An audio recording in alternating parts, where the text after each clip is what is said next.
Are you crazy? That was my attorney, Donald Jenkins. They literally have an airtight case.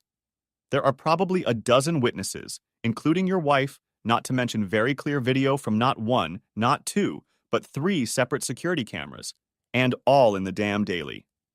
Your fingerprints and DNA were found on the weapon you used. Your motive is very well documented, and that's not to mention that the police caught you at the scene and their cameras showed you assaulting him. Yep, all very well said. I could see why he thought I might be crazy to turn down the plea bargain I was offered. I would plead guilty and get 5 years with probation for another 5 years, or I would be found guilty at trial, and the judge could sentence me to 15, 20 years. On the other hand, if I were a normal, reasonable person, I might not be in this situation. For one thing, it would have been better if I hadn't committed the crime, or if I had, I would have been a lot smarter and at least tried to cover my tracks. No, I did it, and I didn't care who found out about it. Listen, you hired me to represent and advise you. I'm telling you that you don't stand a chance in court. The DA is only offering this deal because there is a backlog of cases in court. By giving you this deal, you will be spared the unnecessary expense and time of a trial. My best advice is to take the deal. You will not walk away from it. No lawyer in the world can get you out of it. I can't even argue against it. If this goes to trial, all I can do is sit next to you and watch the prosecutor crucify you. I won't even have an argument to make. Once the prosecution settles down, I'll settle down too. I won't even be able to call a single witness to defend you. You're finished. The only thing you can do is to mitigate this disaster as much as possible by serving as little time as possible.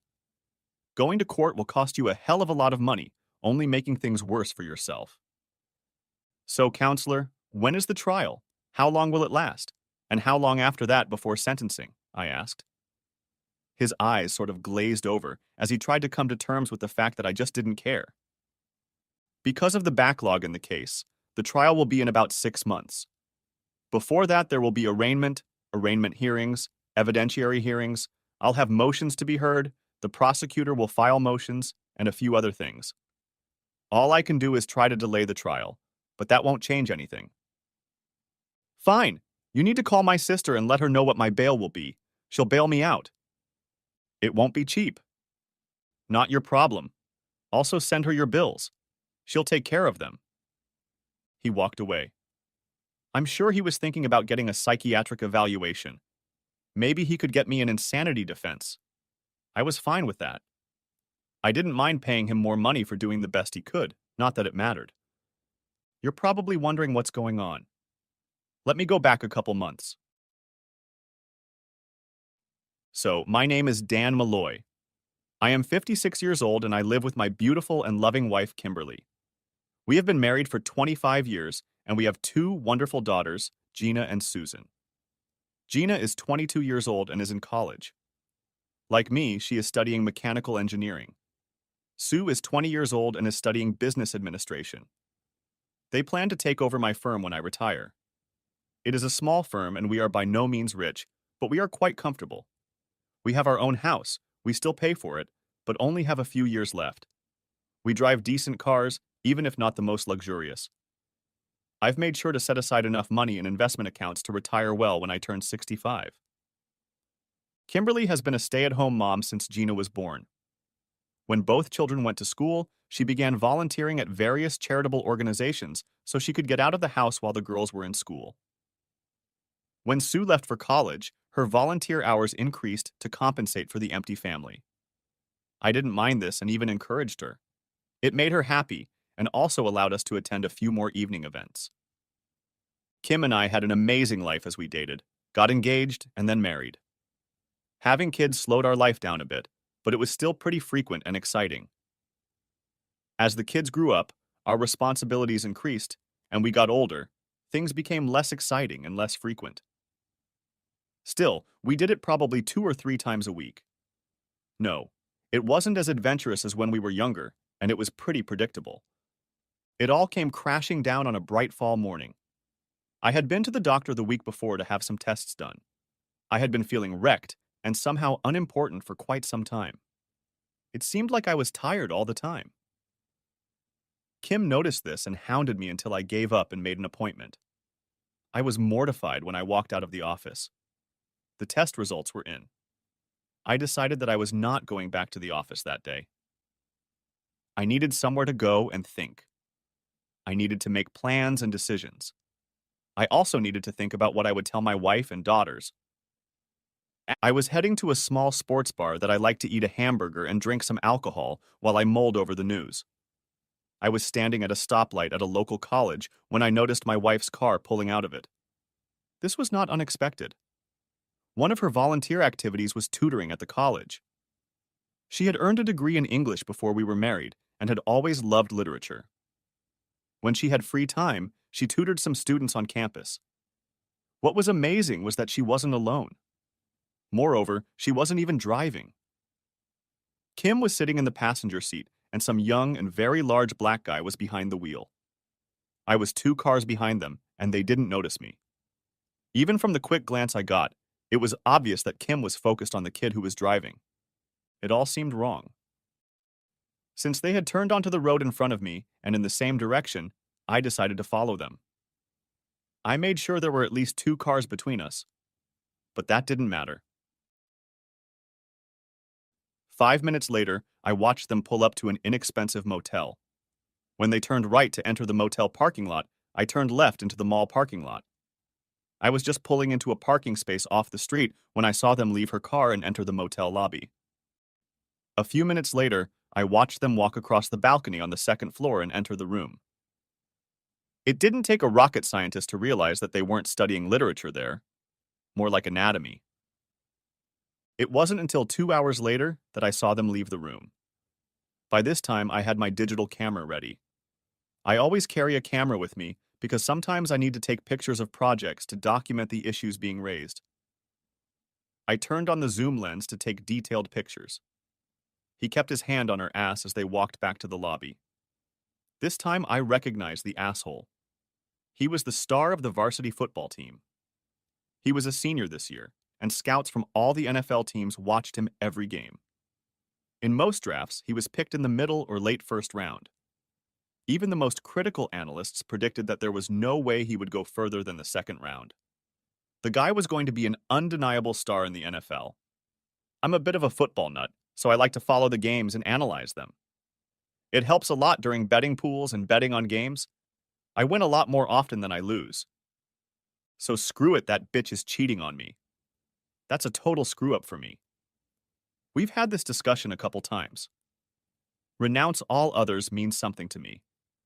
It's a vow to each other in front of God, family, and friends. That's the kind of vow that just can't be broken. Till death do you part. Okay, sure, there's a divorce. You don't want me anymore? Fine. If you're stupid enough to want to leave, I'm smart enough to let you. I already fought for you once. That's what dating and engagements are for. I won that fight when she said yes. I don't have to fight for her again. Okay. All the plans and decisions I had been mulling over had to change. I needed a whole new plan. I waited about 10 minutes after they left, started the car, and hit the road. I ended up at a sports bar, which was my original destination. I took my notepad with me and chose a booth in the back for some privacy. I ordered a burger, beer, and bourbon from the waitress, and then began formulating my plan. As I thought, I jotted down notes. There were 4 columns. What was likely to happen to me, what to do with my daughters, what to do with this whore, and what to do with this asshole. Me. Did it matter? Not particularly. There was one issue that made everything in this column moot. There was no way I could forgive and forget what my whore wife had done. There was no possible path to reconciliation. There was no future for my daughters either. Although I loved them with all my heart, I would never be invited to their college graduations. I would never walk them down the aisle at their weddings. I would never put their children on my lap. As for my daughters, I needed them to be taken care of. Of course, they were already adults and could take care of themselves. But I still wanted them to succeed. All that was left was to finish college. Then they needed to gain experience before they could take over the firm. I also had to make sure they had enough money to feed them until they were completely self-sufficient. If I could leave them something else to make their lives better, that would be a bonus. As for the whore wife, I gave her everything I had, and she repaid me in kind. Okay, she's not getting anything else from me. Asshole. He took away one of my most prized possessions. I will repay him by taking away his most valuable thing. Once the brainstorming was done, I began to put together a flowchart. For those unfamiliar with it, a flowchart is used in engineering to outline a path of decisions or events. It is an if/and/or type document.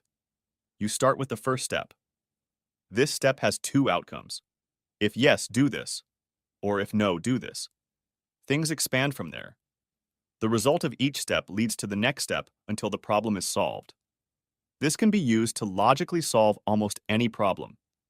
It can also be used as a way to figure out possible problems and solve them in advance, and to anticipate possible obstacles in advance so that they can be addressed. 4 hours, 3 beers, and 2 double bourbons later, I had a plan ready to go.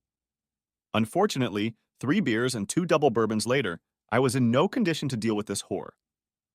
Yeah, I probably shouldn't have done it, but I drove back to the office.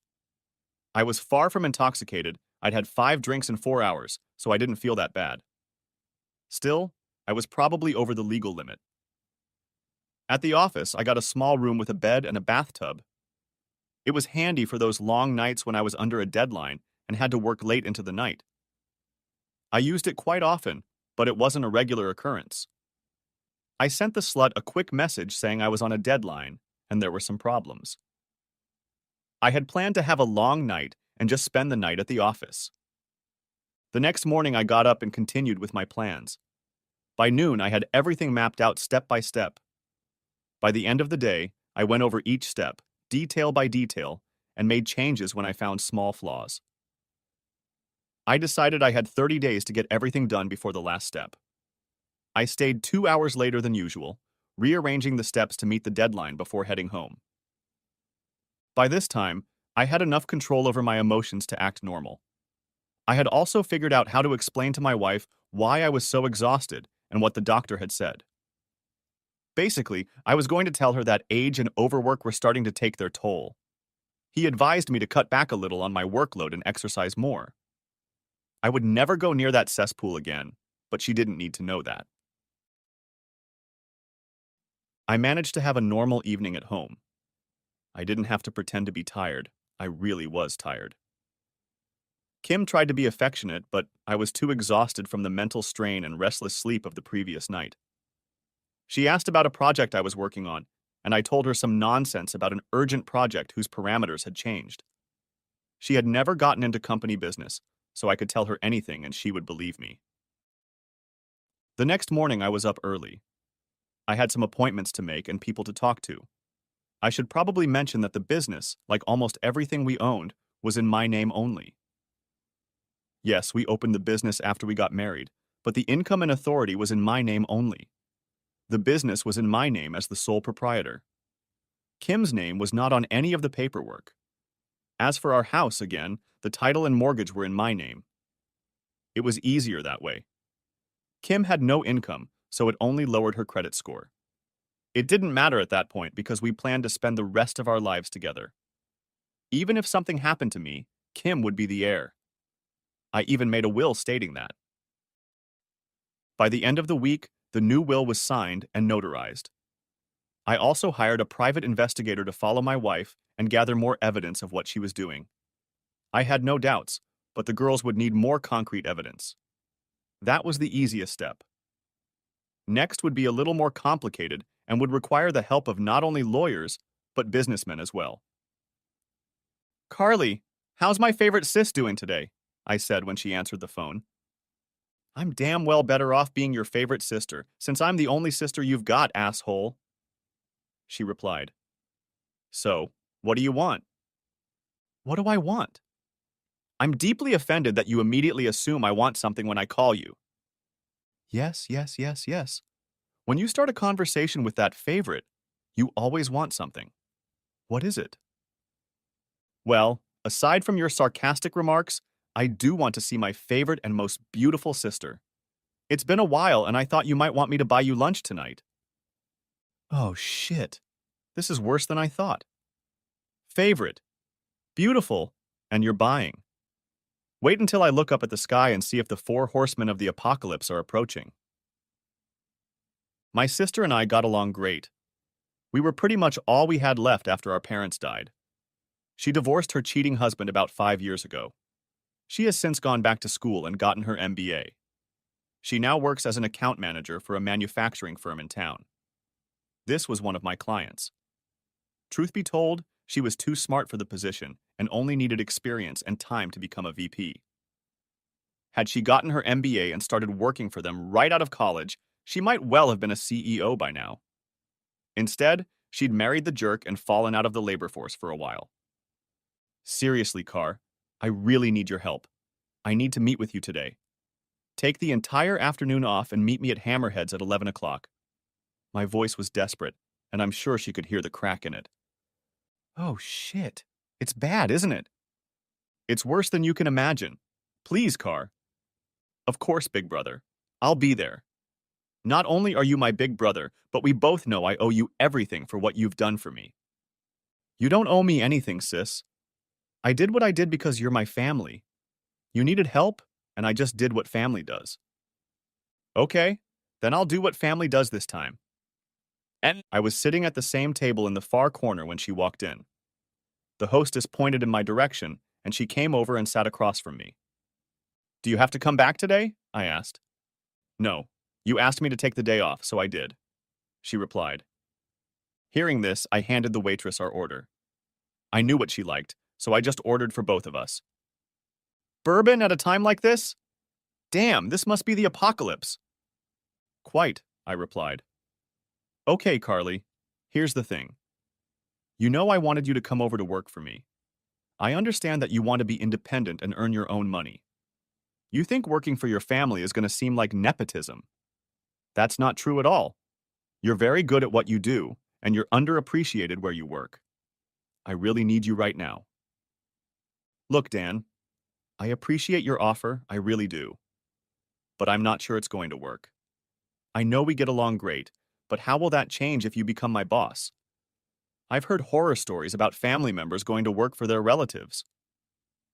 Okay, Carr, I didn't mean for it to turn out this way, but I'm desperate. When I said I needed you to work at my company, it wasn't an exaggeration. I don't just need you to come work at my firm, I need you to take over as CEO. I need you to run the firm, at least until Gina and Sue are ready to take over. I need you to mentor them and prepare them for it. When they turn 30, you can start handing over responsibilities to them if you feel they are ready. Gina will likely take over as COO and Sue will become CEO. By then, you can retire or work as a consultant from time to time. Dan, you're starting to worry me. If I take over your firm and teach your daughters when they graduate, what will you do? I couldn't help but notice you left that part out. That's why I wanted you to just accept my offer. I didn't want to go into details right now. I was hoping I could tell you differently. And now I'm going to have to convince you of that. I sighed. Carly, a week ago I learned two things, both on the same day. No one else knows it, but I'm dying. I have pancreatic cancer. There's nothing they can do. I'll be lucky if I live another 6 months. It's probably 3 or 4 months. Things are going to go downhill fast. Also, Kim is cheating on me with at least one of the students at the college she teaches at. I'll set it up for the girls, and you'll be the trustee of the inheritance. Kim's not getting a damn thing. Everything is being set up in trusts that you will administer with the help of my attorney. I've already made a will that specifies that. I transferred ownership of the firm to an LLC with you, Gina and Sue as owners. I sold the house to the firm, so it is now owned by the LLC as well. I need you to notify me at work, and then start spending a few hours each evening and some time on weekends in my office for the next 2 weeks. We will use this time to get you up to speed so you can get started as soon as you leave your current job. I will still be assisting you for a week or two, but no longer than that. We sat in silence for a while. She was trying to come to terms with what I had just told her, and I was waiting for her to digest it. The food arrived, and we ate in silence. As the waitress was collecting our empty plates, Carly asked me to bring her another shot of bourbon. "You're a bastard for putting me in this position," she said finally. "Of course I'm going to do it. You leave me no choice." "I know. I'm sorry. Believe me, I wish I didn't have to do this. There are a couple other things I'm going to need from you too, but we'll talk about that later." "I'm going to be mad about those other things?" she asked with a smile. "You have no idea," replied I. So we spent the rest of the day talking about the firm and what she needed to do to prepare. She wasn't an engineer, but her role was mostly on the business side of things. I informed her that I would be promoting one of my senior engineers to help her with that side of the case. We went back to my office where we started going over invoices and other information she would need. Before we went home, she used my computer to quickly write her resignation letter. By this point, things were starting to happen rapidly. Every day I felt myself becoming more and more exhausted. I spent long days in the office, handling firm business and tutoring Carly in the evenings. On weekends, we spent several hours in the office as well. Kim was starting to worry about how exhausted I was. I would come home, have a quick snack, and then pass out in bed. Kim tried to talk to me about the fact that I was working hard. I explained that I had some big time-consuming projects, but everything would be finished in about 2 more weeks. I told her that I was also making a few changes that would take most of the load off of me, but that I needed to make the time now so things would run smoothly later. She wasn't happy but seemed to understand. It was Friday.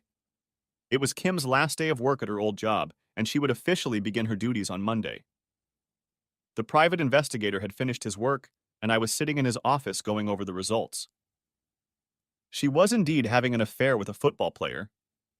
3 times a week they left campus and went to a motel. There are even photos and a short video shot through a curtain. There was no doubt what they were doing. I thanked him and paid the rest of the bill. He handed me the file and flash drive. Sunday evening, Carly and I finished up all the chores so she could get to work the next morning. It had been a long day, and I could feel it. I knew that I needed to finish all the chores this week before I was too far gone to do it. "Okay, Carly, we've discussed most of what I need from you. Starting at 7 tomorrow morning, you'll be in charge. We've met with the lawyer and accountant, and all the necessary signatures have been notarized. You're officially in charge of all trusts and LLCs. I'm not going to tell you when, where, or what, but I need you to bail me out when my lawyer calls you." Shit. You're going to do something stupid, aren't you? It's a matter of opinion, but maybe? Okay, but murderers don't make bail. No one's going to die. You don't have to worry about that. I want them to live and regret what they've done. Shit. So you don't want Kim to bail you out? Is it because you don't expect her to be able to do that? I'm not going to physically harm her, but I'm not sure she'll want to bail me out. Okay. Wednesday. It was 2 o'clock in the afternoon. I was sitting behind a large SUV next to the driver's side of my wife's car. It was parked in the motel parking lot. I could hear their conversation as they walked to the car. It must have been fast and furious. He was much larger than me. Plus, he had the strength and stamina of a high-level athlete. And there was also a slight problem with my strength and stamina, which I was deprived of due to illness. I heard him unlock the car by pushing the button. He laughed at what my wife said as he opened the passenger side door. I heard him open the driver's door and attacked. I was already swinging the bat when I suddenly whirled around to the back of the SUV. Kim's eyes widened at the sight of me. She didn't even have time to shout a warning before my bat came down with all its force on her right arm, which was resting on the roof of the car. A couple more blows. My whole body tensed, then convulsed, and then I blacked out. When I came to, I was lying face down on the pavement with my wrists cuffed behind my back. I realized my timing was bad. A patrol car was in the street next to us just as I began my assault. The cops saw me jump out of the back of the SUV and pounce on my wife's lover. They hit me with a stun gun to break the asshole's left elbow. When the ambulance arrived, 3 more patrol cars showed up. When I regained consciousness, They escorted me out and put me in the back seat of one of the cars. It was interesting to watch my hysterical wife give a very animated version of events to a rather attractive policewoman. Eventually, I was taken to the station and a report was made. Of course, I was sent to an interrogation room. They used the usual psychological tricks. Left me alone for an hour or two, good cop, bad cop, suggestion that everything would be okay if I just confessed, etc. Really? They needed a confession? Why? Unfortunately, these tricks only work on people who really care about what happens to them. I already knew what was going to happen. I was going to die, and not one damn thing was going to change that.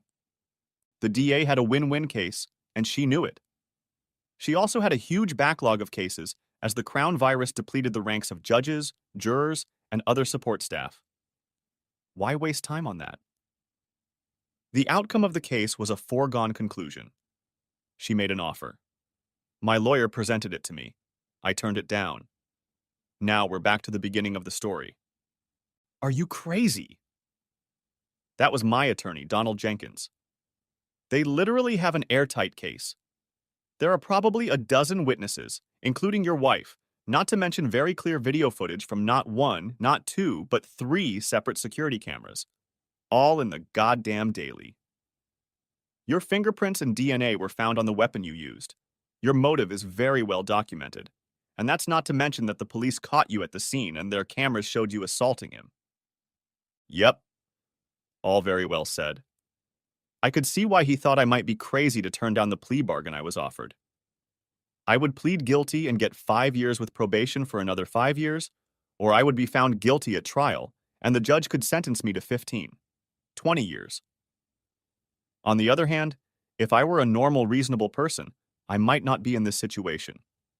For one thing, it would have been better if I hadn't committed the crime, or if I had, I would have been a lot smarter and at least tried to cover my tracks. No. I did it, and I didn't care who found out about it. Listen, you hired me to represent and advise you. I'm telling you that you don't stand a chance in court. The DA is only offering this deal because there is a backlog of cases in court. By giving you this deal, you will be spared the unnecessary expense and time of a trial. My best advice is to take the deal. You will not walk away from it. No lawyer in the world can get you out of it. I can't even argue against it. If this goes to trial, all I can do is sit next to you and watch the prosecutor crucify you. I won't even have an argument to make. Once the prosecution settles down, I'll settle down too. I won't even be able to call a single witness to defend you. You're finished. The only thing you can do is to mitigate this disaster as much as possible by serving as little time as possible. Going to court will cost you a hell of a lot of money, only making things worse for yourself. So, counselor, when is the trial? How long will it last? And how long after that before sentencing? I asked. His eyes sort of glazed over as he tried to come to terms with the fact that I just didn't care. Because of the backlog in the case, the trial will be in about 6 months. Before that, there will be arraignment hearings, evidentiary hearings. I'll have motions to be heard. The prosecutor will file motions, and a few other things. All I can do is try to delay the trial, but that won't change anything. Fine. You need to call my sister and let her know what my bail will be. She'll bail me out. It won't be cheap. Not your problem. Also send her your bills. She'll take care of them. He walked away. I'm sure he was thinking about getting a psychiatric evaluation. Maybe he could get me an insanity defense. I was fine with that. I didn't mind paying him more money for doing the best he could, not that it mattered. Kim surprised me by coming to visit me. I was still in jail. I was scheduled for arraignment and bail was set. Carly was supposed to bail me out, but she was a little upset about the massacre. She would have bailed me out, but she wanted me to cool off for a couple days first. I'm sorry, she began. Okay. It really didn't mean anything to me. There was no romance, no feelings. It was just... Congratulations. I'm glad he was able to make you happy. She definitely wasn't happy now. She started sobbing, then abruptly stood up and ran out. Oh well. The next day, I was released on bail. Carly picked me up and drove me back to the office. If you wanted to ruin his life, you succeeded. He will never play sports again. Not even for fun. His right arm is shattered. They expect him to only be able to use it 50% at best. Both knees are shattered. He'll be able to walk, but no more than that. His elbow will never be able to fully straighten out either. She said this after we sat down in her office. So I've succeeded. Why so much destruction? It's simple. He took one of my most prized possessions from me. I decided to repay him in kind. He took my wife from me. I took away his football game. An eye for an eye, future for future. You do realize they're going to sue, right? With who and for what? They're going to sue me? I'll be dead long before it goes to court. If they try to seize my property, they'll find I don't have any. All I have right now is a couple $1,000s to live on for a couple more months. They can sue all they want, but they will have nothing to recover. They can't go after the firm because I'm already out of the firm. They can't go after the girls because they're of age and independent. The only person they can go after is Kim, and I don't care about her at all. Besides, she doesn't have any money they can take either. Good. Now what's your plan? Simple. I'm going to die. I turned down the deal I was offered. It'll be a couple months before the case goes to trial, and by then, I won't be alive. You really need to talk to your daughters. They need to know, and they're really freaking out about what you've done. I was planning on doing it tonight. Actually, you can do it in a few minutes. They're on their way. I've reserved a conference room for you for the rest of the day. Half an hour later, I was sitting across from my two daughters at the conference room table. Daddy, what the hell? And what the hell was Mom doing there? Asked Gina. I slid the folder toward them. Your mom was there because they had just gotten out of the motel room they were partying in. He was your mom's lover. This file is from a private investigator I hired. Did you know he was a star football player in college and that he was supposed to be drafted in the first or second round? You ruined his career. Yeah, I knew that. I did it on purpose. He robbed me of the love of my life, so I robbed him of what he loves. But now he's going to sue you for everything you have, and you're going to go to jail for a long time. Neither of those things will happen. For one thing, I've made sure I have nothing to lose. I don't have any assets that anyone can take. I no longer own the firm. It's now owned by an LLC in Carly's and your name. All the money is in trust funds for the two of you. The house is actually in trust funds in your names. You own everything. Carly is the executor of the trust. Your mother doesn't have access to any of it. What you do for her is no longer my concern. Is there any chance you can reconcile before you go to jail? No chance, and I've already said I'm not going to jail. Dad, be honest. There's no way you won't be convicted. We've watched all the programs about this and reread all the articles. There's no way you're going to get away with what you did. I'm not getting away with it. I'm not even trying. My emotions had been bubbling from the moment my beautiful daughters walked into the room. Suddenly, it came crashing down on me like a Mack truck. I won't be at their college graduations. I won't be walking them down the aisle at their wedding. I'll never get to hold my grandchildren in my arms. I sobbed. I felt two presences beside me, and they wrapped their arms around me. Oh my God, what's wrong, Daddy? Asked Susan. I'm dying, kids. I have a very scary cancer. At best, I have about 2 more months to live. But, they both wailed. I suddenly felt another person behind me wrap his arms around all three of us. I looked over and saw tears streaming down Carly's cheeks. The 4 of us sat like that, crying for a few more minutes until we could get our emotions under control. Finally, I guided the girls back to their chairs. As you can see, I will be gone long before the trial begins. Furthermore, I will be dead before the trial even begins. Once I'm gone, they won't be able to get anything from me. They got rid of everything I had long before the attack. They can't even take the house because I sold it to the LLC. The money from the sale went into a trust. That trust will be available to you when you turn 30. I don't have any assets. I cashed out all my investments and donated them to charity. Why didn't you tell us this before? Gina inquired. Asked Gina. I found out about a month ago. Right after I left the doctor's office, I saw your mother's car pull out of the university. Her lover was driving and she was sitting in the passenger seat. I followed them to the motel they arrived at. I saw them enter the room and then waited about 2 hours for them to leave. I was devastated. Not only had I just found out that I only had a few months to live, but I had also discovered that the love of my life was cheating on me. I spent the next 2 days planning what I was going to do, and here is the end result of that planning. We talked and cried together for another hour. Then it was time for business again. For that, I called Carly in.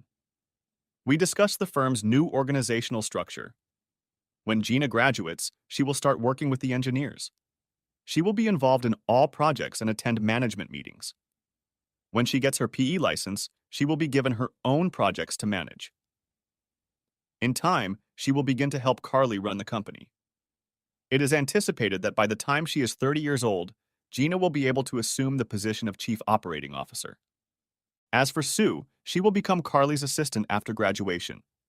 She will work side by side with Carly on the business side of the company. Sue will take over as CEO when she is ready. With Gina handling operations and Sue handling the business, things should work out well. Carly will also be willing to help advise and be the umpire between the two of them. A week went by. I was staying with my sister and hadn't spoken to Kim since she visited me in jail. I sat on the couch in Carly's living room. The bright light was shining on me, and a rather attractive red-headed girl was sitting across from me. Good morning. This is Amy Brown from KRAP News. I'm here with Dan Malloy, who has been charged with grievous bodily harm in the brutal attack on star receiver Jamal Washington. Mr. Malloy has graciously agreed to be interviewed. She started on the camera. Then she turned to me. Mr. Malloy, I'm actually surprised you're doing this interview. Aren't you concerned about the injunction the judge has placed on this case? I'm not bothered in the least. There's really not much he can do about it. By the time it's aired and he sees it, there's nothing he can do about it. But he can hold you in contempt and put you in jail. Well, I really despise the divorce laws in this country. Look at them. If her husband tries to divorce her, she gets the kids, the house, alimony, and maintenance. She usually gets most of the other assets as well. The poor bastard who married her ends up living in a cheap apartment, eating ramen, and paying most of his income for his ex-wife to have fun with her lovers. They reward cheaters and punish those who have done nothing wrong. Aren't you afraid you'll go to jail? Not at all. What about the long prison sentence you're facing? First of all, I have not been accused of anything. We always have the principle of innocent until proven guilty in this country. Yes, but you have to accept that there is an enormous amount of evidence collected against you. Yes, I am aware of that, and it doesn't bother me in the least. Good. I'm anxious to know why you're so sure of that, but what about Jamal's lawsuit against you?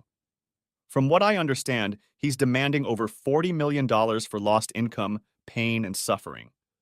Not to mention a lifetime of physical disability. Blood from a stone. That's not going to happen. I have nothing to take. I'm unemployed and homeless. I don't have any assets. But you have a successful engineering firm and a huge house. No, I don't. I sold the business and the house over a month ago. Everything I owned I put into trust funds to ensure my children would be taken care of if something happened to me. Everything was completely legal and ethical. All taxes were paid properly. I cashed in all my investments and gave everything to charity.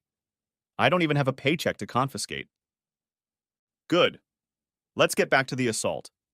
You never denied you did it, but you never said why. Why did you attack him, and why so brutally? It seems like you deliberately hit the spots that could have destroyed any chance of an NFL career. Oh, that was definitely my intention. If the police hadn't tasered me, I would have hit him a couple times. The attempted murder charge the prosecutor threw in was a joke. It was not my intention to kill him, and furthermore, I tried to avoid blows that would have killed him. If I had intended to do so, my first blow would have come on his head, not on his arm. So why did you attack him in the first place? Isn't it obvious? Where did the attack take place? In the motel parking lot. Who was with him? My wife. They were having an affair. They'd just left the room they'd been in for 2 hours. I figured if he could take away the most important thing in my life, my soulmate, then I'd take away the most important thing in his life, his football career. Making him impotent was just an added benefit. I see. You have certainly achieved your goal. What about your wife? After all, it takes two to tango. Do you plan to get back at her? I plan to, but I won't reveal it now. My revenge on her for cheating on me will be perfectly legal. She'll be hurt badly, of course, but she won't be able to do anything about it. In fact, what I have planned has already been done, but she doesn't know about it yet. When will she know? When this interview airs? Oh, back to your imminent jail time. It's not imminent. I still haven't been convicted in a court of law. Okay then. How about we get back to your likely conviction in jail time? Much better. So what makes you so sure you won't be convicted and sent to prison? Let me start by telling you about the events of one day a little over a month ago. I had been feeling very tired and broken for some time, so I went to the doctor to get checked out. About a week later, I went in to get the results. They were not very good. I had just left the doctor's office when I saw my wife's car pulling out of the campus. I thought that was odd, since Jamal was driving her car and Kim was in the passenger seat. I followed them to a motel and waited a few hours for them to get out. A couple things to note. Kim is a certified tutor for the university. In fact, she is part of the faculty. Even as a volunteer, she is still subject to faculty rules as far as dealing with students. As a tutor, she has authority over her students as one of their professors. I remember once on a trip to Cancun, I met a couple of female college professors. They were both single and looking for boyfriends for the week. As we were talking, I mentioned that I thought relationships between professors and students were illegal because the professors had power. So, back to your answer. After I saw what I did, I hired a private investigator to get hard evidence of what I saw. I also began taking steps to follow up on what the doctor told me. Initially, those measures were to include taking care of Kim. After what I saw, I just crossed that part of the plans out. Now everything I did was focused on taking care of my daughters. They were always going to eventually take over the business. I just formalized that. I also hired a really good businesswoman to act as CEO and prepare the girls to take over when they were ready. I also converted the company from a sole proprietorship to an LLC, as well as delegating authority in my own name. All the money I had was transferred to a trust fund for the girls that will be in someone else's name. I also transferred the title to my house into the trust as a gift to the girls. So I am not worried at all about possible charges because I will not be there for them. The doctor told me I have a very aggressive pancreatic cancer. It is not curable. At best, I have 2 months to live. More than likely, I will die within a month. My trial doesn't start until 3 months from now. What are they going to do? Put my corpse in a jail cell? As for my wife, I leave her with nothing. Perhaps our daughters will take pity on her and help her. That is no longer my concern. Also, the case of her affair with the student will be forwarded to the University Council as well as the relevant law enforcement agencies. I also have a copy for you if you would like one. I should inform you that copies will also be sent to all major news media outlets. You just ruined their lives. Don't you think that was a little over the top? Not at all. They ruined my life, or what was left of it. Imagine being given the worst possible news and all you wanted was to be comforted by your spouse. Instead, not half an hour later, you find out that your spouse is cheating on you. Yes, I'm going to die soon, but they robbed me of the opportunity to be comforted by my wife in my last days. They ruined the rest of my life, and I ruined theirs. At least they will be alive and can try to rebuild. Jamal. He's in college. He can use his degree and pursue another career. That's ridiculous. In case you didn't know, Jamal is far from a model student. In fact, the university has already started investigating him, and they've already found out that he only retains the right to play because he makes other tutors write essays and homework for him. He will most likely be expelled, and the credits he has already taken will be changed to non-credit if they find evidence of cheating. He won't get a degree, and he won't be accepted to any college in the country. Or maybe he'll at least set an example for all the other scumbags out there who are in the business of seducing married women. I shrugged. Okay, that's all the time we have. Thank you for agreeing to this interview. This is Amy Brown from KRAP News. Amy gathered her notes and stood up. She shook my hand and handed me a note before leaving. After she left, a stunning blonde walked into the room and sat down at the table. A few minutes later, she was ready and the dazzling lights came back on. This is Jessica Moore from Cunt News. I'm her... The judge was going to be seriously pissed when these interviews aired. I figured I'd better get it all done in one day before he had time to do anything about it. It was my last day of freedom anyway. It didn't really matter where I was tomorrow. If he wanted to put me in jail for contempt of court, it would cost him a pretty penny. My lawyer will take care of it. Well, that was the end of it. I packed the few things I could still use before my first interview. By the end of the day, I was exhausted. Early the next morning, Carly drove me to the hospice where I would stay until the end. Yes, the judge held me in contempt. He was about to send officers to send me to jail when my attorney and doctor informed him that, for health reasons, I needed to be placed in the infirmary. This would be expensive. They also informed him that they would be sure to mention it to the media. Instead, he ordered an ankle monitor to be put on me so I wouldn't leave hospice care. I laughed.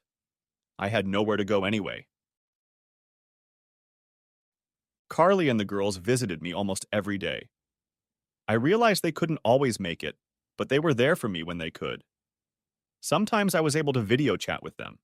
They kept me up to date on everything that was going on. Kim tried to visit me, but I forbade her from visiting me. She gave the girls letters to give to me.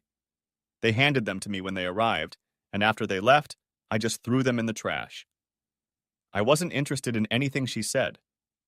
First, the prosecutor tried to move the trial date. My lawyer resisted. It soon became clear that it didn't matter. I wouldn't be able to attend anyway. Then my attorney began a public campaign that the DA was wasting money and resources by continuing a case in which the defendant would die before trial. Being smart, the DA quietly dropped the case. Yes, a lawsuit was filed. It involved both Kim and me. Since we were still married, she was to be responsible for my debts after I died. That made me laugh. Her lover entertained her one last time. My girls are here with me. And Carly, too. I'm so exhausted. I realize this is the end. I don't want to fight anymore. I have nothing left and no reason to continue. I see another person slowly enter my room. Kim. My wife. I haven't seen her since she visited me in jail right after my arrest. Yes, I asked her to come over. She nervously enters the room and sinks down next to the bed. I'm sorry, she says. I know. That asshole will undoubtedly try to take everything I own. As long as I have somewhere to live and something to live on, I'll be fine. I'm sorry I haven't been able to comfort you these past few months. It's all my fault. I'll have to live with that regret for the rest of my days. You did what you thought was right. You were rightfully angry. Please know this. I never stopped loving you. I will love you until the day I die. When that happens, we will meet again, and I will love you forever. You are my soulmate. I forgot about it for a while, but I'm back. I can see that you are already tired. Sleep, my love. Go in peace.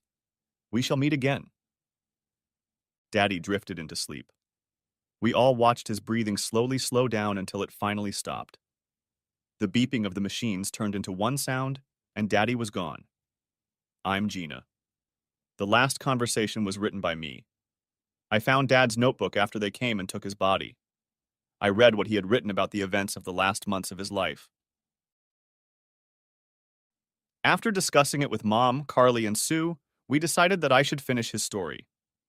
Dad had prepaid for his funeral. He also had a funeral account set up in case Mom needed it. The plots were already purchased too.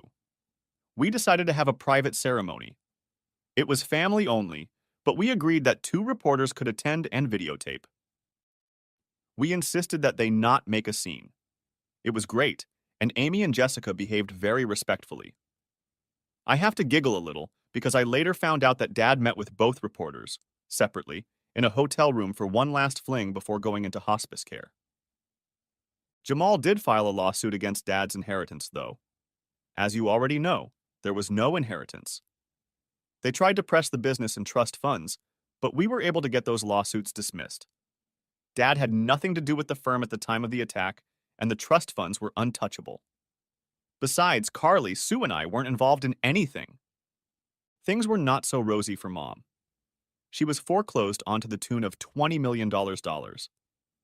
Even though she didn't have anything they could collect, the judgment still remained. Sue and I hired my mom as a cook and housekeeper. She gets free room and board. We make sure she has enough money for the entertainment she needs. Everything is legal and by the book, at least as far as we've been able to prove it. His lawyers peek in from time to time. They don't get paid unless he collects money from them, and he doesn't have the money to pay them. It sucks to be them. Eventually, they'll get sick of it and give up. At least until the fact that Mom has tons of money becomes public knowledge. However, everything is kept secret on her behalf. She's suffered enough already. There's no point in making them worse. Mom doesn't date. She socializes with groups of her friends. Sometimes she doesn't come home until the next morning. None of them she has a serious relationship with. They are just friends of interest. She is determined that she will never have a serious relationship again. She will be single until she meets her daddy again. As for Jamal, he lives with his parents. His bedroom is on the 2nd floor because he doesn't know how to use the stairs. He was expelled from school, as expected, and he doesn't even want to think about applying to another school. He just sits around playing video games and waiting for the court to decide. This is probably why his parents tolerate him, although I hear they are getting tired of waiting. Perhaps soon Jamal will be faced with the choice of being evicted or starting to grow up. So that's the way things are at the moment. Sue and I have taken over the running of the firm, and Aunt Carly pops in from time to time to help out. She's retired and living the good life. She even takes my mom on a cruise a couple times a year. Sue has a steady boyfriend now, and things seem to be pretty serious. As for me, I haven't found a single guy who is anything like Mr. Right. There are, however, a few lovers who are Miss Right. One of them may be about to lose the last word on that title. Her name is Amy, and she works as a reporter for the local news. The end. Thanks for watching. I hope you enjoyed it, so subscribe to my channel and watch the next video.